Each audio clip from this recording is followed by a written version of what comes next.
Random House Audio presents The Greatest Comeback: How Richard Nixon Rose from Defeat to Create the New Majority, by Patrick J. Buchanan. Read for you by Arthur Morey. Introduction. The Resurrection of Richard Nixon. Barring a miracle, his political career ended last week. Time on Nixon, November 16, 1962. "Buchanan, was that you throwing the eggs?" were the first words I heard from the 37th President of the United States. His limousine rolling up Pennsylvania Avenue after his inaugural had been showered with debris. As my future wife Shelley and I were entering the reviewing stand for the inaugural parade, the Secret Service directed us to step off the planks onto the muddy White House lawn. The President was right behind us. As he passed by, Richard Nixon looked over, grinned broadly, and made the crack about the eggs. It was a sign of the times in the hostile city in which he had taken up residence. He had won with 43% of the vote. A shift of 112,000 votes from Nixon to Vice President Humphrey in California would have left him with 261 electoral votes, 9 short, and thrown the election into a House of Representatives controlled by the Democratic Party. In the final 5 weeks, Humphrey had closed a 15-point gap and almost put himself into the history books alongside Truman, and Nixon alongside Dewey. But the question that puzzled friend and enemy alike that January morning in 1969 was, how did he get here? In The Making of the President, 1968, Theodore H. White, chronicler of presidential campaigns, begins with a passage from Dickens' A Christmas Carol. "Marley was dead to begin with. There is no doubt whatever about that. The register of his burial was signed by the clergyman, the clerk, the undertaker, and the chief mourner. Old Marley was dead as a doornail." That Richard Nixon would be delivering his inaugural address from the east front of the Capitol on January 20th, 1969, would have been mind-boggling a few years before.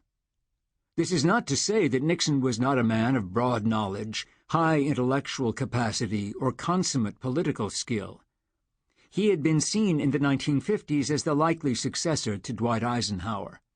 As vice president, he had traveled the world, comported himself with dignity during Ike's illnesses, survived a mob attack in Caracas, and come off well in his kitchen debate with Soviet dictator Nikita Khrushchev.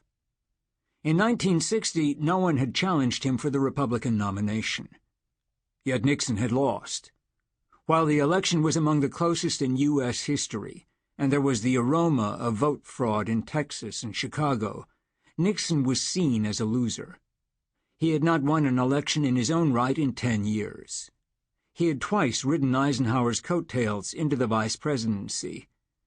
In the off-year elections of 1954 and 1958, where he had been the standard-bearer, the party had sustained crushing defeats. By the day of Kennedy's inaugural, conservatives were shouldering aside Eisenhower Republicans to engage the Eastern establishment of Dewey and Rockefeller in a war for the soul of the party. As Democrats had moved beyond Adlai Stevenson to a new dynamic leader, so had we, to Barry Goldwater. Back home in California, Nixon plotted his comeback. He would challenge Governor Pat Brown in 1962, go to Sacramento, and be available should the party turn again to him. Should the GOP look to a new face in '64, a likely re-election year for JFK, he would finish one term as governor and pursue the presidential nomination in 1968. California was replacing New York as first state, and the governor's chair in the Golden State was an ideal launching pad for a second presidential run. But in 1962, Nixon had lost again. He had begun the campaign behind, but had been gaining ground when the Cuban Missile Crisis aborted his surge. Kennedy's perceived triumph over Khrushchev had given a boost to every Democrat. Then came the last press conference, where Nixon berated his tormentors and declared himself finished with politics. "It had seemed the absolute end of a political career," wrote Norman Mailer. "Self-pity in public was as irreversible as suicide." Career over, Nixon packed up his family and moved to New York, the city of his old antagonist, Nelson Aldrich Rockefeller. So it was that Nixon began the 60s losing to Kennedy, losing to Pat Brown, quitting politics, and moving east to practice law. He had lost his political base and seemed to have no political future. How did this politician of the 40s and 50s, an Eisenhower Republican of moderate views and middle-class values, a two-time loser, emerge from a decade of assassinations, riots, sexual revolution, and social upheaval, and the rise of a radical new left and a militant new right, to win the presidency? In The Snows of Kilimanjaro, Hemingway writes of a mystery on the mountain. Close to the western summit there is the dried and frozen carcass of a leopard. No one has explained what the leopard was seeking at that altitude. This book is an effort of the aide closest to Nixon in his now legendary comeback to explain how he maneuvered through the conflicts and chaos of that most turbulent decade of the 20th century to reach the western summit and become President of the United States. Chapter 1. A Loser in a Party of Losers. Sometimes nothing is a real cool hand. Paul Newman, Cool Hand Luke, 1967. The rise of Richard Nixon was spectacular. First elected in 1946, he entered the Republican-controlled 80th Congress with another young veteran, John F. Kennedy, and was put on the House Un-American Activities Committee investigating communists in the Roosevelt and Truman administrations. Nixon swiftly made a name for himself and became a national hero for standing by ex-communist Whittaker Chambers and helping expose the wartime treason of Alger Hiss, an icon of the liberal establishment. As the best-known freshman congressman in the country, Nixon won the nominations of both parties in his Orange County district in 1948. For this bipartisan young member of Congress was no Robert Taft conservative. He supported the Marshall Plan, endorsed Dewey at the GOP convention in 1948, and backed NATO in 1949 and military aid to Turkey and Greece, then battling Soviet subversion. Nixon was a cold warrior in tune with his times, whose anti-communism paid dividends.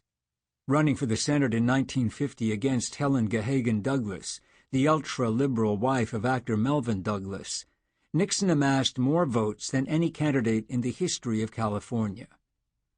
Early in that campaign, Jack Kennedy, his colleague and friend, came over to Nixon's Senate office with a $1,000 check from Joe Kennedy for Nixon's campaign against Douglas, whom neither JFK nor his father could stand. In the battle for the nomination in 1952, Nixon again went against his majority leader, Senator Taft, Mr. Conservative, to support Ike. The Eisenhower-Taft battle was the test of loyalty for conservatives of that era. But Nixon had made the right call. Eisenhower won and put him on the ticket.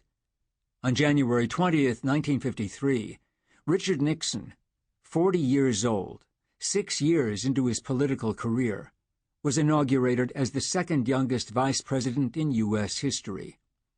Only John C. Breckinridge of Kentucky, James Buchanan's vice president at 37, had been younger. By 1956, because of the rough campaigns he had conducted in 46 and 50, and his attack role as number 2 on the ticket in 1952, and as bayonet of the party in 1954, Nixon was now seen as deeply partisan. In a stunning gesture, President Eisenhower, who had been ready to dump Nixon from the ticket during the fund scandal of 1952, which Nixon brilliantly countered with his checkers speech, urged Nixon to chart his own course. Ike offered Nixon any cabinet post he wanted in a second term, save state, which was reserved for John Foster Dulles. Sample complete. Ready to continue?